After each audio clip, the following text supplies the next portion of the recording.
ગુરુ સાનિધ્ય 28/8/2024 જીવન નૈયા મારું સર્વસ્વ આપની પ્રતીક્ષા કરતા કરતા જન્મોના જન્મો વહી ગયા।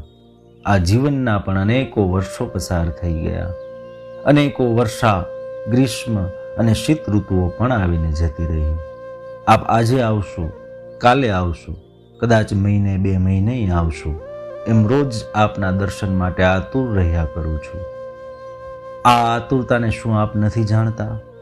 આપનાથી અલગ થયાને કેટલા જન્મો વીતી ગયા, કાંઈ ખબર નથી। અને આપ ક્યારે આવવાના છો એના પણ કાંઈ સમાચાર નથી।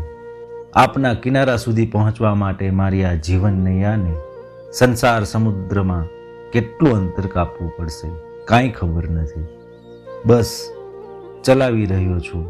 એને ડૂબાડવી હોય તોય આપના હાથની વાત છે, અને તારવી હોય તોય આપના હાથની વાત છે। ઓમ નમો નારાયણાય।